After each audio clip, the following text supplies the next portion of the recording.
Boa tarde, bom dia, boa noite. Eu sou Evandro Gabriel, sou superintendente do MED da Segunda Igreja do Nazareno Nilópolis e estou com essa oportunidade aqui hoje de gravar uma aula, né, para a gente poder estar compartilhando com os irmãos a respeito da palavra do Senhor e com essa música ao fundo, né, uma música antiga, né, que fala tudo a ver com o que a gente tem passado, tudo que a gente tem vivido e com o que a gente vai estudar hoje, né? Então, a nossa proposta, como está aí no, no primeiro slide, é fazer um estudo panorâmico, né, sobre o livro de Abacuque.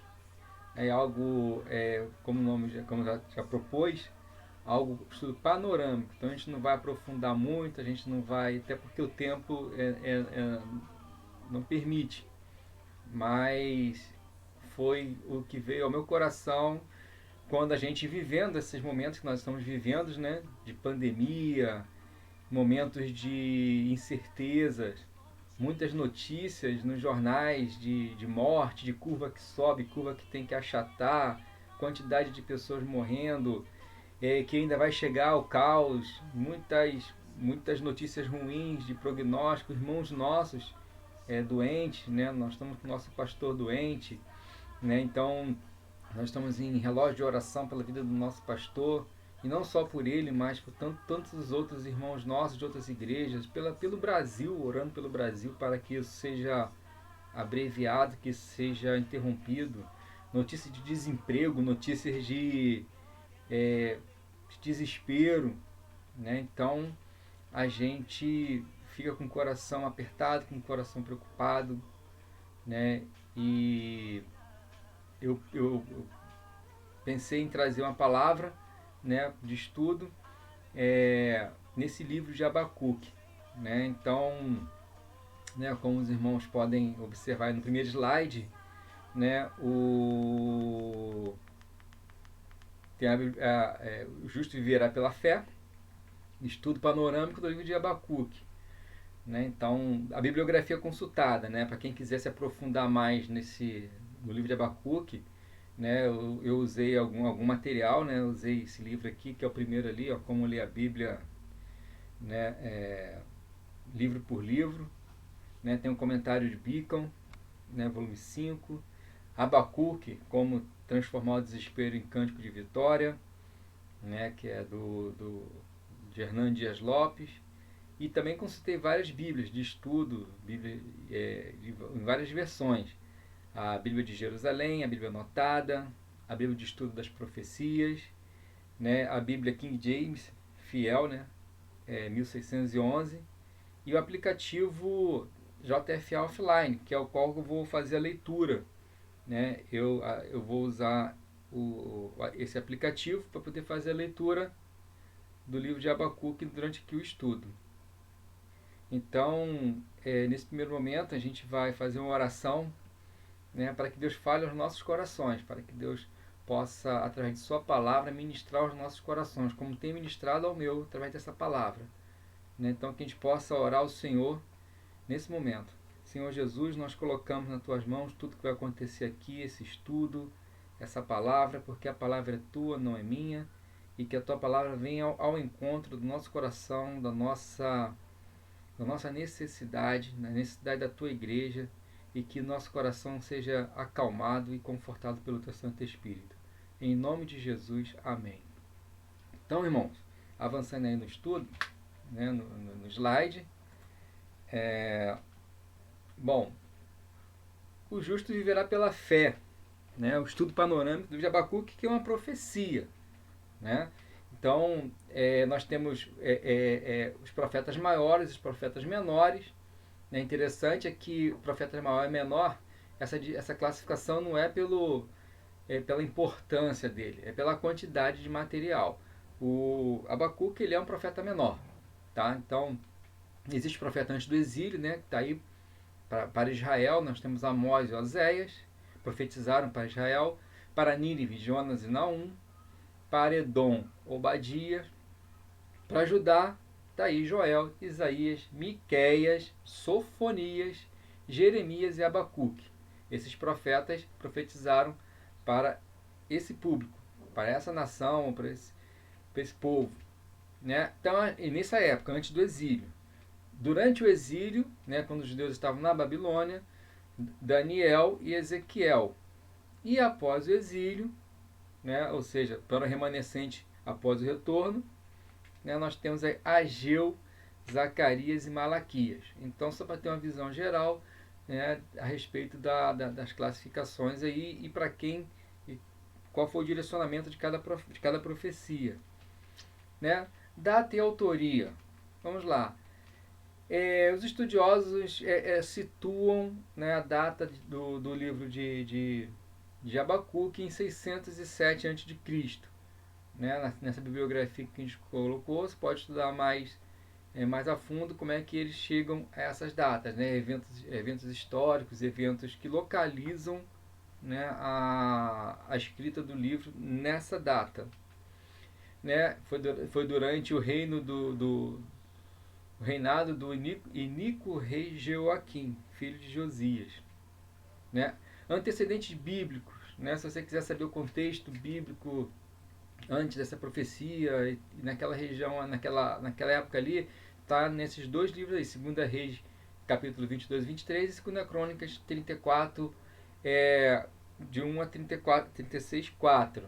Então, data e autoria, né? Opa, vamos avançar. O autor, Abacuque. Abacuque ele é identificado no início do capítulo, né, do livro 1 e no final lá, no capítulo 3, 1, no último capítulo. Né? E essa forma de identificação indica que o Abacuque era um profeta profissional. Né? Então é diferente. Amós ele não tinha como ofício a profecia. Deus o chamou para profetizar, mas ele não era um profeta, vamos dizer assim, profissional. Abacuque indica isso. Né? Contudo, não há mais informações, né, a respeito da vida de Abacuque, senão a que está no livro. Né? Então, a gente não consegue obter mais. Nesse é consenso entre os estudiosos também. Bom, vamos lá. Contexto político. Né? O contexto político daquela época em que o livro foi escrito e aqueles fatos aconteceram. Né? Havia três grandes... Deixa eu acertar aqui isso. Havia três grandes potências: a Síria, a Babilônia e o Egito. Né? Essas três grandes potências naquela época. Né? Em 612 a.C., os babilônios derrotaram os assírios. Né? Em 605, após se sentir ameaçado, o faraó Neco, rei do Egito, ele resolve enfrentar a Babilônia na batalha de Carquemis. Então ele passa pelo território de Judá e para chegar lá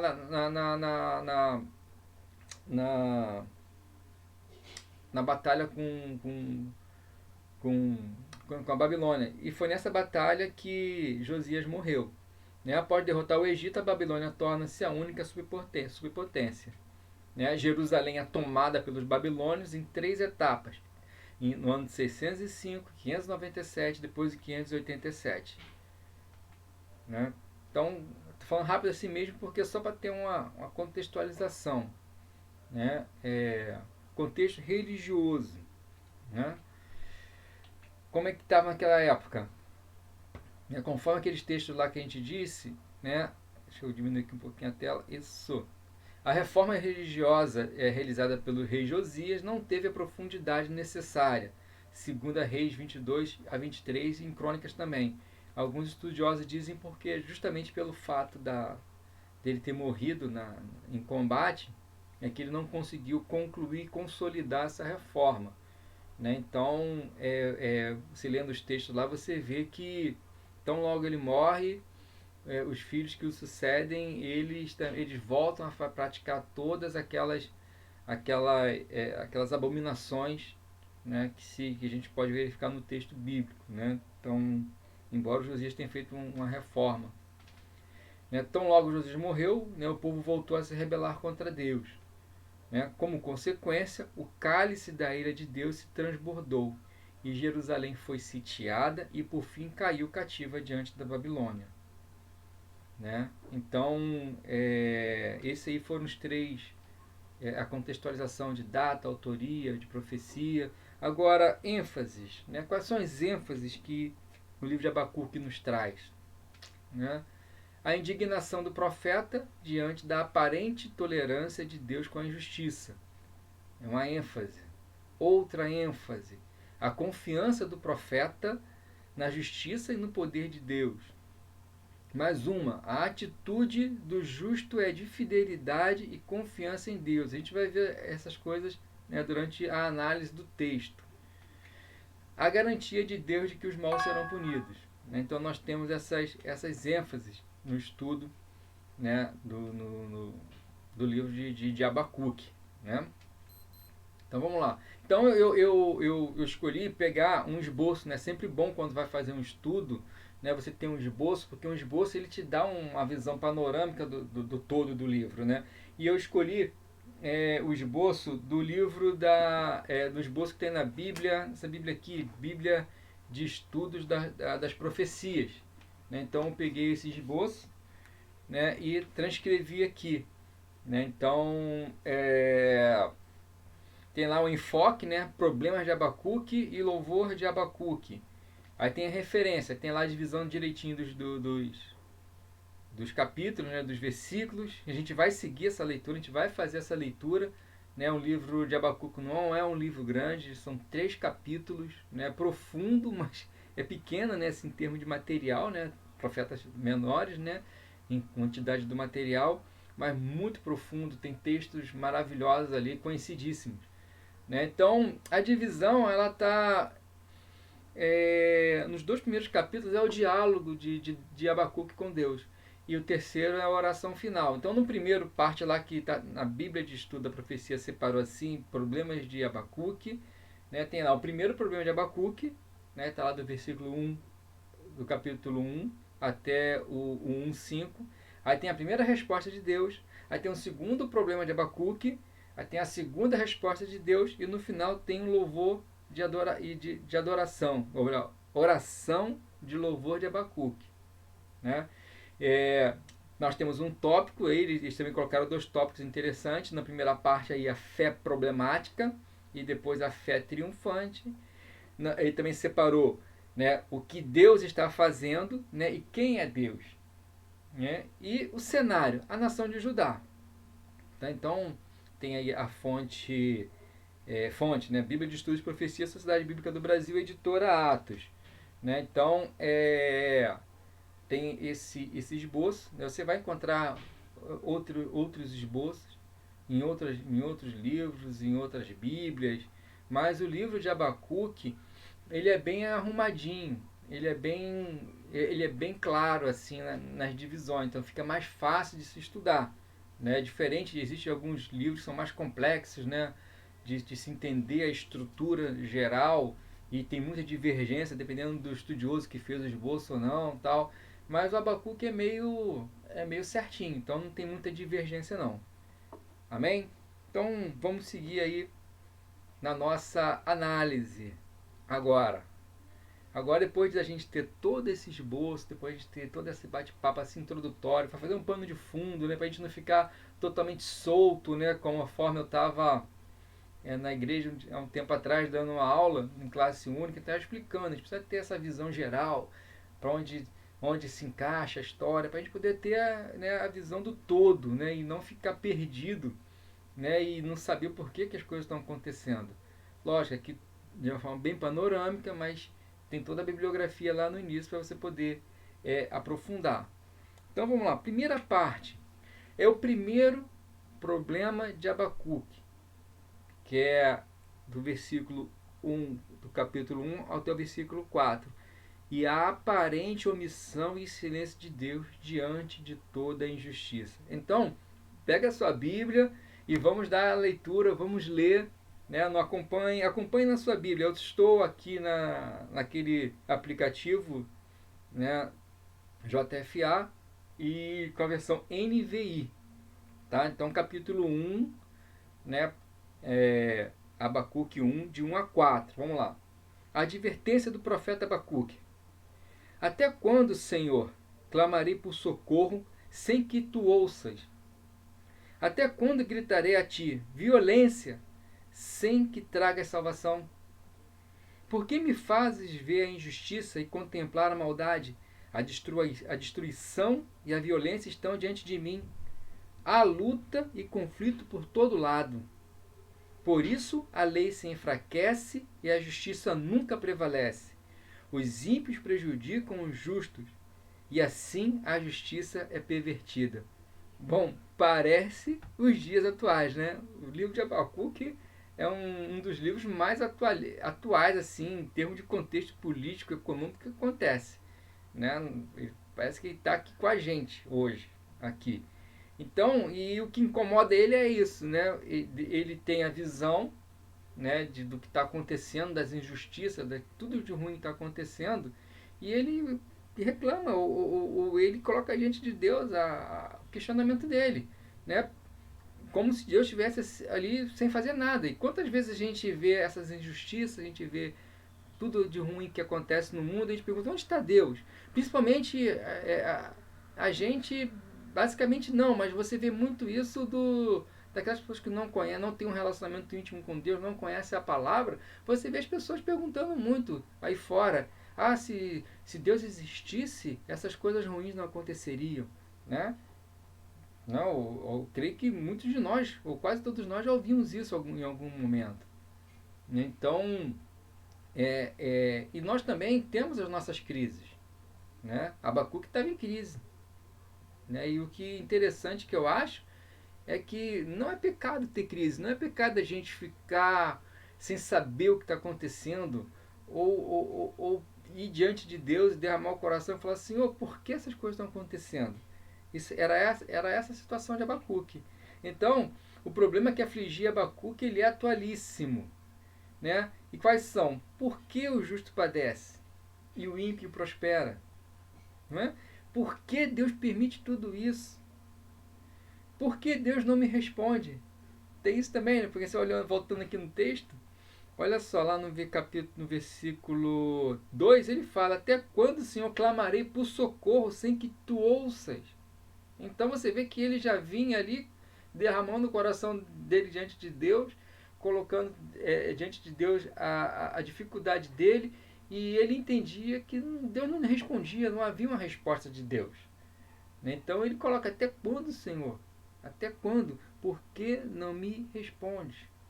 Quantas vezes a gente tem uma dificuldade, tem uma situação, e a gente também coloca esse questionamento, Senhor, por que o Senhor não me responde? Por que a minha resposta não veio?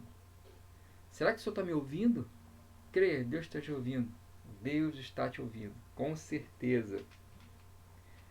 Tá? Estou aqui controlando o tempo, né, para a gente não ter um tempo muito grande, para não ficar muito grande o vídeo, né? Então vamos avançar. Esse é o primeiro problema de Abacuque, né? Essa primeira dificuldade de Abacuque, né? Por que esses questionamentos, né? E lembre-se, eu sempre tive isso no meu coração, sabe? Questionar a Deus assim, questionar Deus no sentido não a pessoa de Deus, mas questionar a Deus sobre as coisas que a gente não entende, isso não é pecado, tá? Isso não é pecado. Então bora lá. Então tem a primeira resposta de Deus, né? Deus responde. Então vamos lá ler. Vamos ler agora do versículo 5 até o 11. Vamos lá. A primeira resposta de Deus. Abacuque 1:5. Olhem as nações que contemplam-nas. Olhem as nações e contemplem-nas. Fiquem atônitos e pasmem, pois nos dias de vocês farei algo em que não creriam se lhes fosse contado.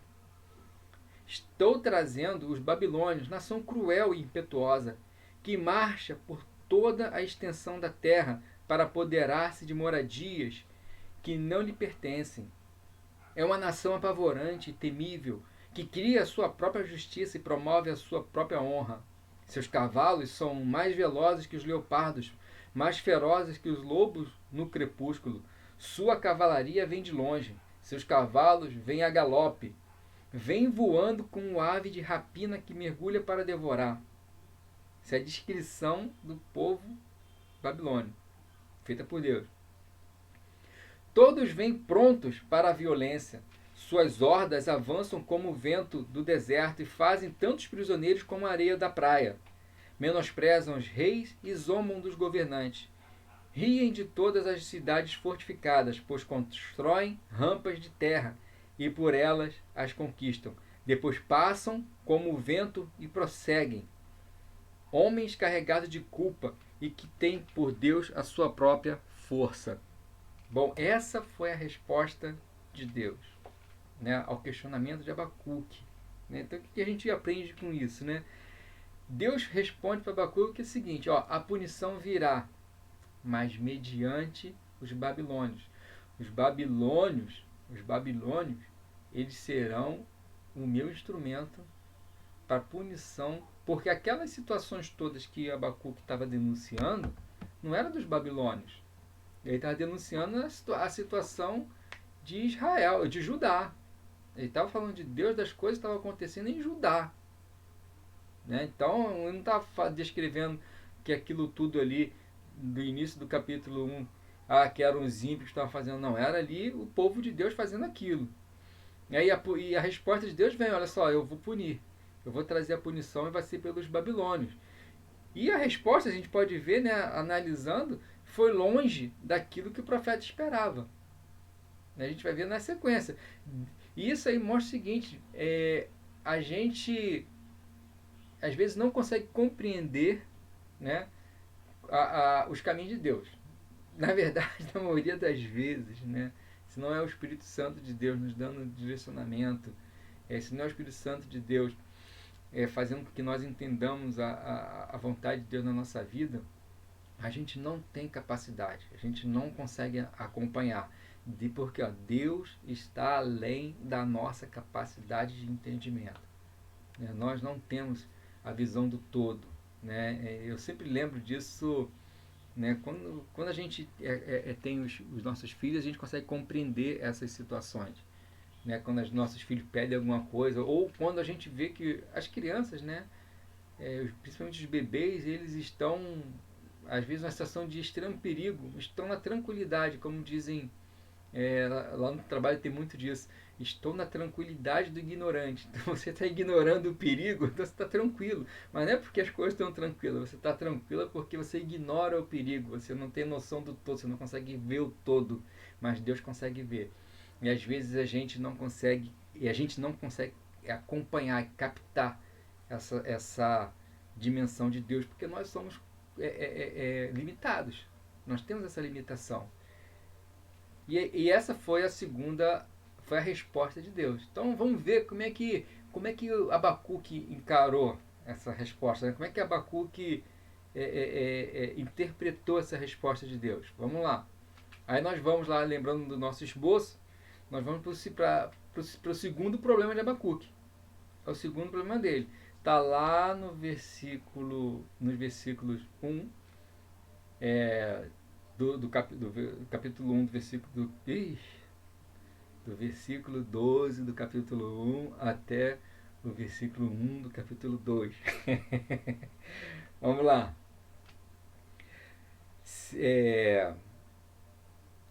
Inclusive, esse aplicativo aqui, ele traz o esboço bem parecido com o que a gente está estudando, né? Bom, Senhor, tu não és desde a eternidade? Esse é Abacuque, né? A segundo questionamento com Deus. Meu Deus, meu santo, tu não morrerás. Senhor, tu designaste essa nação para executar juízo. Ó rocha, determinaste a ela que aplicasse castigo.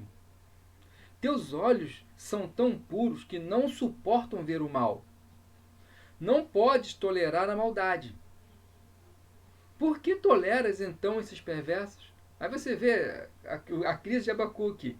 Ele não consegue entender, né? Como é que o Senhor vai usar como instrumento para punir o seu povo alguém que é mais pecador que o povo? Né? Mas vamos lá. Porque ficas calado enquanto os ímpios engolem os que são mais justos do que eles. É o que eu acabei de falar. Tornaste os homens como peixes do mar, como animais que não são governados por ninguém. Esses ímpios puxam a todos com anzóis, apanham-nos em suas redes e nelas os arrastam. Então alegram-se e exultam. E por essa razão eles oferecem sacrifícios às suas redes e queimam incenso em sua honra, pois graças às suas redes vivem em grande conforto e desfrutam iguarias. Mas continuará ele esvaziando a sua rede, destruindo sem misericórdia as nações? Então, quando Abacuque enxerga e vê a resposta de Deus ao primeiro questionamento dele, ele gera mais crise. Já ele estava assim, Senhor, o senhor não está vendo o pecado que o povo está cometendo, o senhor não faz nada, o senhor não traz juízo, o senhor não corrige.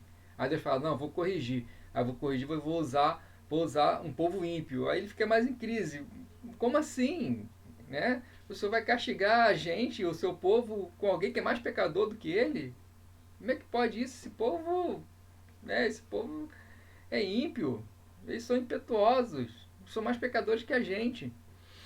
Aí vamos lá, vamos ver quais são as questões. Como Deus vai punir seu povo como uma nação mais pecadora ainda? Né? Será que Deus vai recompensar aquela nação pecadora? É o que ele questiona. Eles vão ficar. Além de tudo, eles ainda vão ser recompensados? Abacuque se coloca na posição. Aí o que acontece? Né? Abacuque, no versículo. Aqui acabei que eu não continuei lendo aqui, né? O primeiro versículo do capítulo 2 é essa situação. Depois que ele coloca diante de Deus essa segunda crise, né, que só aumentou ali o problema, aí o que ele faz? Ó, versículo 1, capítulo 2. Ficarei no meu posto de sentinela e tomarei posição sobre a muralha. Aguardarei para ver o que ele me dirá e que resposta terei à minha queixa. Então, Abacuque, não, agora eu vou ver. Não, eu coloquei aqui, Deus é santo, Deus é puro. Como é que Deus vai usar um povo ímpio para nos punir? E agora eu vou ficar aqui. Às vezes, né, a gente até extrapola um pouco, né? A gente esquecendo da nossa pequenez diante de Deus, a gente chega e cobra de Deus como se nós tivéssemos todo o direito de exigir de Deus alguma coisa. Como se a gente tivesse poder de impor a Deus. Tem que me responder. Não, Deus tem que me responder. Não. Quero ver o que ele vai fazer agora. Né? Ele foi. Faz até lembrar Jonas, né? Quando Jonas foi lá e subiu lá no monte, ficou. Agora eu vou sentar aqui e ver a destruição do povo. E ele se coloca na posição de espera. Não, agora eu quero ver o que vai acontecer. Tá? Eu coloquei um problema diante de Deus. Deus me deu uma resposta assim que eu não consigo entender. Tá? Falei de novo para ele, expliquei, ó, como é que pode isso? Agora quero ver o que Deus vai fazer. Aí ele vai e se coloca nessa posição. Eu não sei se a gente pode falar assim, né? Se é um coração em crise, né? Não pode falar que ele estava assim, coração arrogante. Não sei, não vou falar isso não. Né? Não vamos pensar assim não, mas vamos colocar de fato alguém que não está numa posição de arrogância diante de Deus, não. Mas vamos colocar alguém assim que realmente não está entendendo, né? Como nós vivemos hoje. Às vezes a gente não consegue entender mesmo as situações e a gente às vezes fica difícil de entender.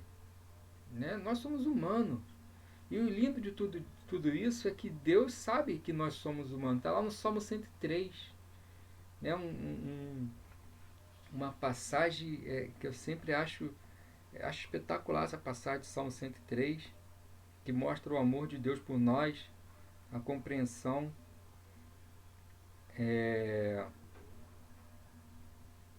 Aqui, ó. Salmo 103, versículo 8 em diante. O Senhor é compassivo e misericordioso, muito paciente e cheio de amor. Não acusa sem cessar, nem fica ressentido para sempre. Não nos trata conforme os nossos pecados, nem nos retribui conforme as nossas iniquidades. Pois como os céus se elevam acima da terra, assim é grande o seu amor para com os que o temem. E como o Oriente está longe do Ocidente, assim ele afasta para longe de nós as nossas transgressões. Isso é lindo. Como um pai tem compaixão de seus filhos, assim o Senhor tem compaixão dos que o temem. Pois ele, olha só, versículo 14, Salmo 103. Lembre-se disso. Pois ele sabe do que somos formados. Lembra-se de que somos pó. A vida do homem é semelhante à relva. Ele floresce como a flor do campo, que se vai quando sopra o vento, e nem se sabe mais o lugar que ocupava. Mas o amor leal do Senhor, o seu amor eterno, está com os que o temem, e a sua justiça com os filhos dos seus filhos, com os que guardam a sua aliança e se lembram de obedecer os seus preceitos. Amém. Glória a Deus. Isso é lindo de Deus, né? Deus, ele olha para nós como um filho, e ele olha para nós, sabe que nós somos pó, ele conhece a nossa estrutura. Então Deus conhece a tua estrutura, Deus sabe da sua dificuldade, Deus sabe daquilo que você está passando, e Deus olha você com um amor, ele olha você com misericórdia. Ele não vai ficar ressentido com você porque você está em crise, desde que você se derrame diante de Deus com o coração aberto, com o coração contrito, e seja sincero diante de Deus, não sem arrogância, né? Sem imposição, mas de fato alguém que está vendo tudo que está acontecendo, todas as situações que estão acontecendo, e alguém que carece de uma resposta, alguém que carece, tem a necessidade de uma direção, né? E Deus não vai nos deixar sem resposta. Vamos seguir. Aí tem a segunda resposta de Deus, né? A segunda resposta de Deus está no capítulo 2, versículo 2 ao 2:20. Aí nós vamos ir aos poucos dividindo. A resposta, a primeira parte, é espere. Tá? Espere. A resposta virá no tempo certo. Espere. Olha só, vamos lá, Abacuque 2, versículo 2. Então o Senhor respondeu: escreva claramente a visão em tabuinhas para que se leia facilmente. Né? Fique bem claro. Pois a visão aguarda um tempo designado. Ela fala do fim e não falhará. Ainda que se demore, espere-a, porque ela certamente virá e não se atrasará. É o tempo de Deus, irmão. É o tempo de Deus. O nosso tempo é diferente, tá? O nosso tempo é diferente, a gente quer tudo de imediatismo, a gente quer... até dependendo da nossa situação, a gente necessita, às vezes, e a gente quer que venham respostas rápidas, porque a urgência é clara, né? Mas a resposta de Deus é espere. Espere que a resposta vem no tempo. Aí a segunda resposta, olha só o versículo 4. Escreva: o ímpio está envaidecido, seus desejos não são bons. Né? A arrogância dos babilônios tem dias contados. Tá? A atitude deles não vai ficar impune. Por mais que Deus tenha usado eles como instrumento para juízo e para castigo, né, ali de Israel, eles não vão ficar impunes, não. Tá? E o justo viverá pela fé, que é o tema do nosso estudo, né? O justo viverá pela fé. Então, para nós, olha, espere e tenha fé. Espere o tempo de Deus, tenha fé. E eu achei uma parte, no comentário de Beacon, muito interessante, que eu preferi transcrever tudo e colocar aqui. Olha só que interessante. A palavra traduzida por fé é o hebraico emuná. Não sei se assim se fala, né? Mas emuná. Derivado de um verbo que originalmente significa ser firme, usado no Antigo Testamento no sentido no sentido de físico de firmeza, imobilidade, imperturbabilidade, constância. Comentário de Bicom, volume 5. Né? O interessante é que a Bíblia de a NVI, ela já traz essa tradução nesse sentido. Olha só, versículo 4, a parte A, né? Escreva: o ímpio está envaidecido, seus desejos não são bons, mas o justo viverá pela sua fidelidade. Aqui na Bíblia da NVI, ele já traz, né, traduzido para fidelidade, né, de acordo com o que está nesse comentário. Né? A maioria das Bíblias está lá: o justo viverá pela fé. Né? Então, nós precisamos viver pela fé, irmão. Principalmente nesse momento, nessa dificuldade que nós estamos vendo, né? Nesse contexto que não é social e de saúde, econômico. Vamos esperar que Deus vai trazer a resposta. E tenhamos fé. Tenhamos fé, tenhamos firmeza. Sejamos fiéis. Opa, vamos avançar aqui. Este versículo é citado em 3 passagens do Novo Testamento. Romanos 1,17, Gálatas 3,11, Hebreus 10,38, que são a base do nosso artigo de fé, do 9º artigo de fé, justificação pela fé. Quer ver? Vamos lê-los. Romanos 1,17. Romanos 1,17. Porque no Evangelho é revelada a justiça de Deus, uma justiça que do princípio ao fim é pela fé, como está escrito: o justo viverá pela fé. Referência a esse texto lá de Abacuque. Gálatas 3:11. Gálatas 3:11. É evidente que diante de Deus ninguém é justificado pela lei, pois o justo viverá pela fé. E Hebreus 10:38. Mas o meu justo viverá pela fé, e se retroceder, não me agradarei dele. Não retroceda, irmão. Firmeza. A gente pode não estar entendendo, a gente pode estar vendo todo um contexto, toda uma situação. Eu lembro do cântico que a gente estava ouvindo no início. A gente pode estar olhando todo um momento de umas circunstâncias tenebrosas, nuvens negras, vindo, notícias disso. Não retroceda. Permaneça firme, confie no Senhor, entendeu? Seja fiel, continue fiel, sabe? Confie. Eu vi uma vez uma ilustração muito interessante. Foi uma mensagem do pastor Ed Renekiewicz, que ele fala do... Imagine que você, por exemplo, eu tô aqui no quarto do Felipe, né? E aqui tem a frente, aqui tem a janela, aqui tem uma estante, a porta está à direita, né? Então isso aqui eu tenho certeza que eu estou vendo na claridade, né? Tem luz aqui, eu estou vendo as coisas. Eu tenho certeza que a porta está aqui, eu tenho certeza que a janela está aqui, e se eu tentar sair pela janela eu posso cair, que eu moro no 3º andar, não vou cair porque tem a redinha, né? Mas se não tivesse rede, se eu tentasse sair por aqui e tal, eu não vou sair, mas a porta é por aqui. Agora vamos imaginar que viesse trevas, geral breu, e que eu não conseguisse enxergar um palmo à frente do meu rosto. Então, eu não estou vendo nada. Mas, quando estava claro, eu tive a certeza de que a saída era pela direita. Então, se isso acontecer aqui, que vier trevas, pum, apagar tudo, o que é que eu vou fazer?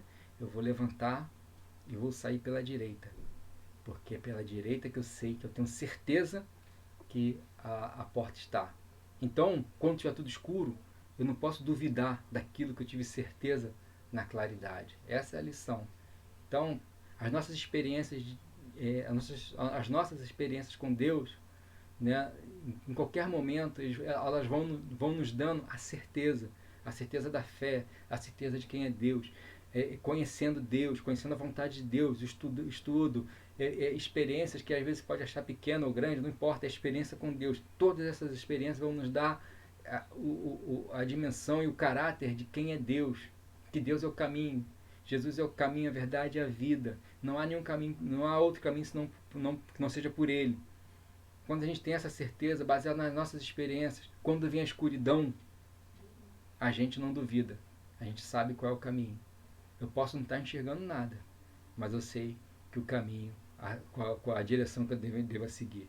Então não duvide na escuridão daquilo que você teve certeza na claridade. Amém? Vamos avançar. Aí nós vamos... opa! Ih. Bom, aqui... Deixa eu voltar aqui, me enrolei aqui. Isso. Ih, me enrolei mesmo, peraí. Isso. Aí, só que o capítulo ele vai adiante, né? O capítulo de Abacuque, ele vai adiante e ele passa agora a falar, né? É uma denúncia, né? De situações que não ficariam impunes. Não ficariam impunes.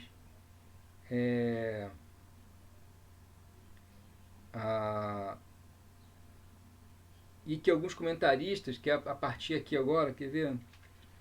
Análise que alguns comentaristas chamam os 5 ais, que vai do capítulo 2, do versículo 6 do capítulo 2 até o versículo 20. Né? Olha lá, estes ais não são pronunciamentos apenas contra os babilônios, mas também contra os israelitas que praticavam tais perversidades. Então ele começa a elencar alguns grupos de pecados, de pessoas que faziam coisas atrozes e injustiças e que não ficariam impunes. Quer ver? Olha só, versículo 2, 6. Opa! A partir aqui do Abacuque 2. Isso, a partir do 5 aqui. De fato, a riqueza é ilusória e o ímpio é arrogante. É o 5 ai. Vamos ver aqui, vamos lá. Aqui. O primeiro ai, né? Agiotas gananciosos, aquele que saqueia é saqueado. Olha só. A partir do 5. De fato, a riqueza é ilusória e o ímpio é arrogante e não descansa. Ele é voraz como a sepultura e como a morte. Nunca se satisfaz, apanha para si todas as nações e ajunta para si todos os povos. Olha que não tem rapidinho. Todos os povos.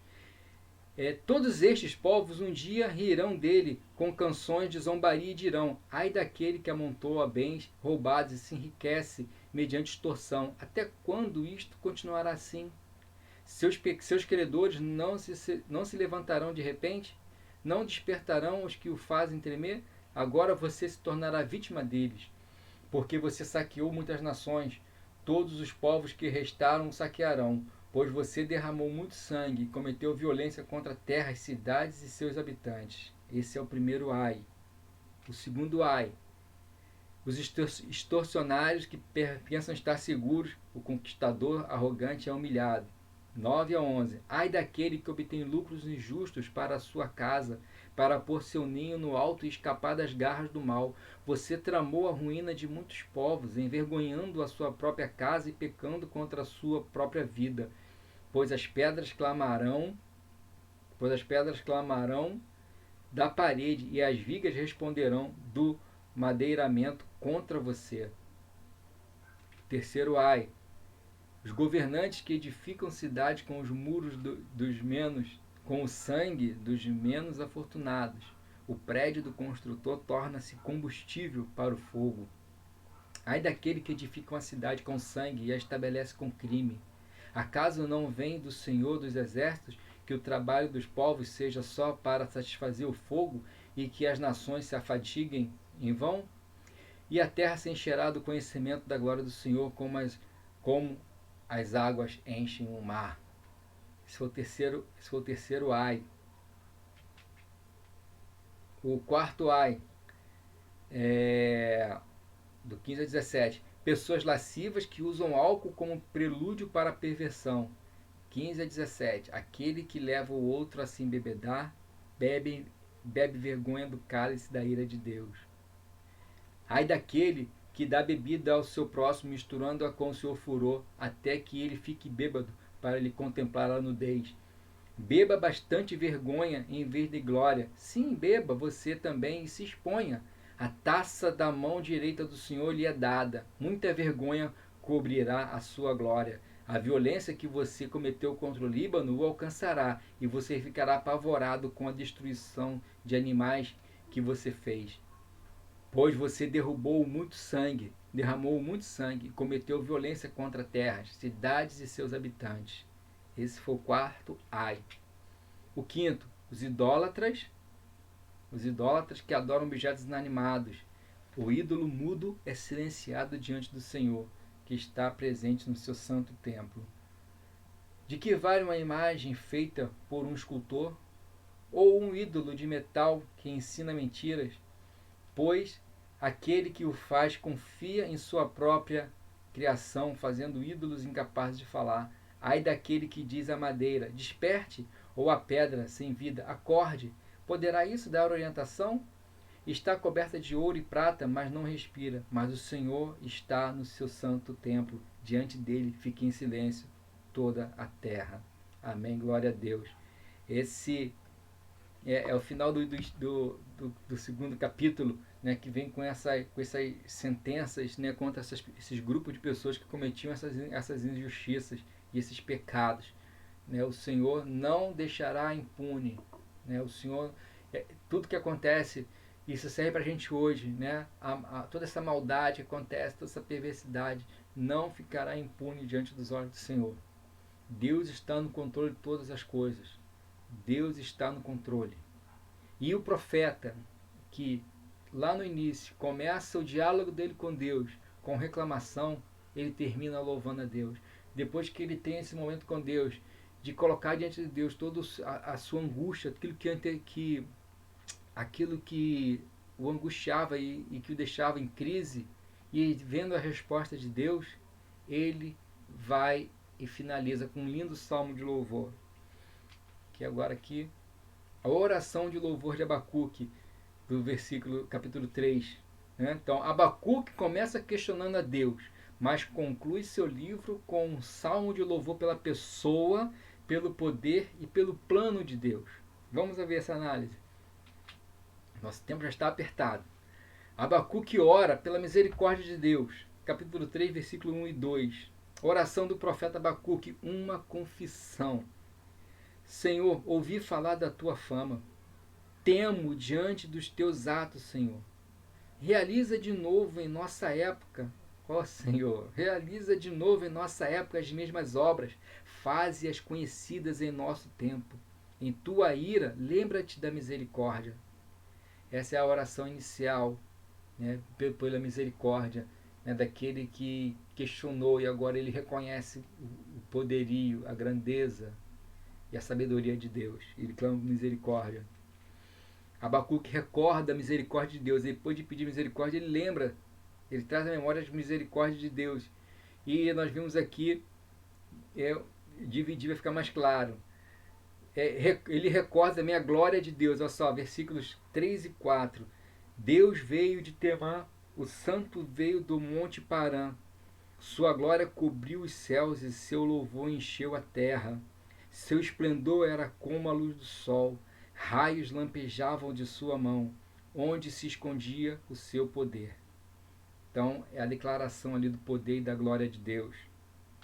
Aí o profeta continua, ele recorda o poder dos atos redentores de Deus, ele faz um retrospecto daquilo que Deus fez, do 5 ao 15. Pragas iam adiante dele, doenças terríveis seguiam os seus passos. Ele parou, que a terra tremeu, olhou e fez estremecer as nações. Montes antigos se desmancharam, colinas antiquíssimas se desfizeram, os caminhos deles são eternos.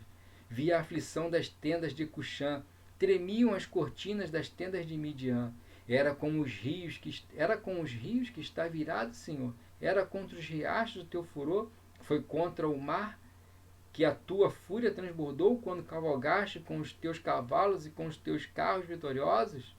Preparaste o teu arco, pediste muitas flechas, fendestes a terra com rios. Os montes te viram e se contorceram. Torrentes de água desceram com violência. O abismo estrondou erguendo as suas ondas. O sol e a lua pararam em suas moradas diante do reflexo de tuas flechas voadoras, diante do lampejo da tua lança reluzente. Com ira andaste a passos largos por toda a terra, e com indignação pisoteaste as nações. Saíste para salvar o teu povo, para libertar o teu ungido. Esmagaste o líder da nação ímpia. Tu desnudaste da cabeça aos pés. Com as suas próprias flechas lhe atravessaste a cabeça, quando os seus guerreiros saíram como um furacão para nos atrapalhar, com um maldoso prazer, como se estivessem para devorar o necessitado em seu esconderijo. Pisaste o mar com os teus cavalos, agitando as grandes águas. Aqui Abacuque, ele recorda, né, todo o poder dos atos redentores de Deus. Várias passagens da Bíblia são referenciadas aqui, né? E Abacuque, ele então, aqui do versículo 13 ao 19, é quando Abacuque ele faz a declaração dele de confiança na salvação de Deus, que é o que nós devemos fazer, é o que nós temos que aprender com Abacuque, é o que nós temos que incentivar os nossos irmãos a fazerem, ajudarmos uns aos outros, encorajarmos uns aos outros a não desistirmos, apesar das circunstâncias, apesar de tudo. Olha só, versículo 16 ao 19. Ouvi isso e o meu íntimo estremeceu. Meus lábios tremeram, os meus ossos desfaleceram, minhas pernas vacilaram. Né? Quando ele vê toda a grandeza de Deus, ele fica sem forças, ele não consegue se manter em pé, ele treme todo. Né? Tranquilo esperarei o dia das desgraças que virá sobre o povo que nos ataca.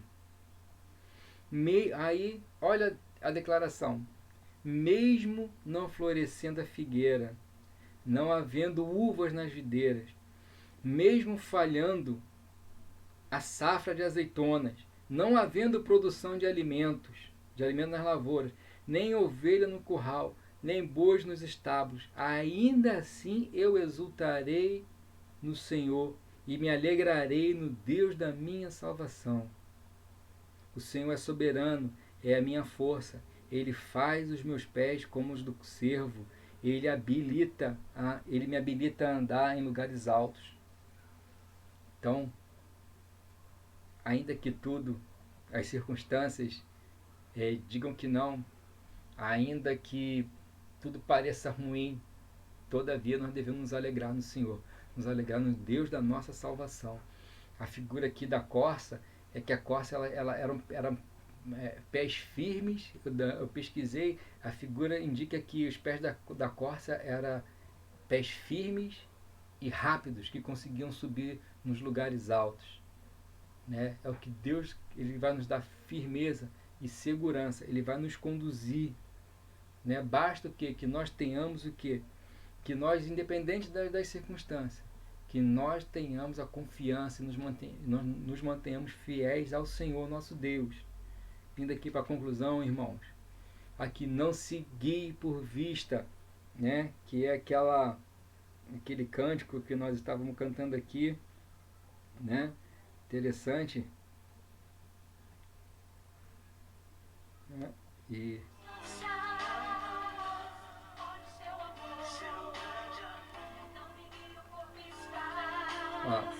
alegre estou, olha circunstância.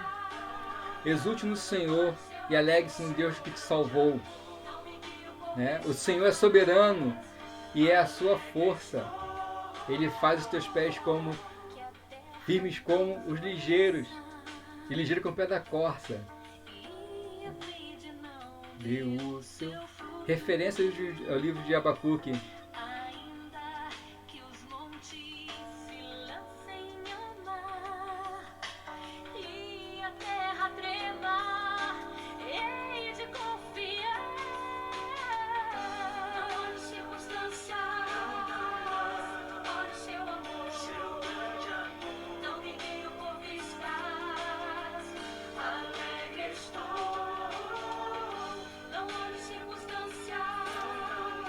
Jesus. Não seguir por vista, irmão. Creia no Senhor. Alegre-se no Senhor. Nós vamos orar agora. Agradecendo ao Senhor por esse momento. Queria agradecer aos irmãos, ao pastor Hélio pela confiança. Sim. Pastor, nós estamos intercedendo pelo Senhor. O Senhor é contigo. Vamos orar, irmãos. Pai maravilhoso, nós glorificamos o teu santo nome, nós glorificamos o teu santo nome pela tua palavra. Nós te glorificamos, ó Pai, porque, como está esse cântico aqui, sim, Senhor, não importa as circunstâncias, não importa o que estejamos passando, nós confiamos no teu amor, nós confiamos na tua graça, nós confiamos na tua misericórdia, porque tu és conosco, tu és com o teu povo. Senhor, abençoa teu povo, abençoa o Brasil, abençoa o mundo, Senhor. Repreenda essa doença, ó Pai, o mais rápido possível, Senhor, para que não haja desemprego, para que não haja mais mortes, ó Pai. Poupe vidas, ó Pai, que o Senhor possa trazer sabedoria às mentes humanas, ó Pai, que as políticas, ó Pai, parem de... Para que pare essa politicagem, Senhor, e que se achem soluções, ó Pai. Conduza, ó Pai, os líderes, ó Pai. Conduza todos nós, ó Pai, a achar uma solução, Senhor. E que nós, como igreja, Senhor, possamos ser, ó Pai, instrumentos nas tuas mãos, ó Pai, para abençoar todos aqueles que a nós chegam, Senhor. Que, embora nós estejamos, ó Pai, distantes, ó Pai, uns dos outros fisicamente, mas nós estamos em comunhão de espírito, Senhor, porque a tua igreja, Senhor, não está restrita a pedras, ó Pai, a paredes, ó Pai, mas a tua igreja é o corpo vivo de Cristo, Senhor. Nós glorificamos o teu santo nome. Tu possa estar trazendo, ó Pai, resposta para os meus irmãos que ouviram essa palavra, que essa palavra não é minha, essa palavra é tua, que ela vá ao encontro para a necessidade dos meus irmãos. Em nome de Jesus. Amém. Amém, irmãos. Obrigado. Fiquem com Deus. E a gente vai ver se a gente consegue preparar uma outra aula. Amém.